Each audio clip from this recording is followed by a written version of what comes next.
പറഞ്ഞു കഴിഞ്ഞാൽ നമുക്ക് കമ്മതിക്ക് നമ്മൾ കൊടുക്കത്തുള്ളൂ. അല്ല, ഇത്രയും നിങ്ങൾ വളർത്തി എടുത്തിട്ട് ഇനിയും മുതലാവത്തില്ല നിങ്ങൾക്ക്.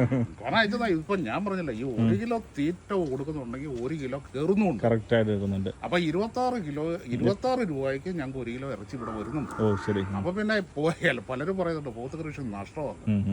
അതെങ്ങനെയാണെന്നുള്ളത് എനിക്ക് പിടിക്കുന്നില്ല. നഷ്ടമാകാം ആ രീതിയിൽ. പക്ഷേ ചിലപ്പം ഈ വാങ്ങിക്കുന്ന പോത്ത് മോശമാണെങ്കിലും പിന്നെ അവരുടെ കെയർ വെക്കാൻ അതും രണ്ട് കാര്യമുണ്ട്. ഒന്ന് വാങ്ങിക്കുന്ന പോത്ത് മോശപ്പെട്ട പോത്താണെങ്കിലും ആവാം. പിന്നെ നമ്മള് ഈ പറയുന്ന ഈ പോത്തിനെ കൊണ്ടുപോയിട്ട് വെള്ളം നശിപ്പിക്കാവുന്നേ ഉള്ളൂ.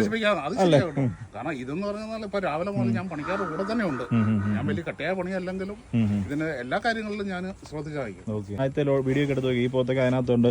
നല്ല ഒരു 250 റേഞ്ചൊക്കെ ഉള്ളത്. ഇപ്പൊ എന്തായാലും ഒരു 350 ആ പോത്ത് 350. ഇത് എങ്ങനെയായാലും ഒരു 300 മുകളിൽ കാണും. നല്ല പോത്ത്. ഇതെല്ലാം തന്നെ മൂക്കായിട്ടുണ്ട് കേട്ടോ. അപ്പോൾ ഇതിനെ ആയാലും ആവശ്യക്കാർക്ക് കൊണ്ടുപോകാനാണ്. കാരണം ഇപ്പോൾ പെരുന്നാളൊക്കെ അച്ഛൻ പറഞ്ഞാൽ 7 മാസം വരെ ഉള്ളൂ. അതിനൊക്കെ പറ്റിയ പോത്തുകളാണ്. നോക്കിയോ,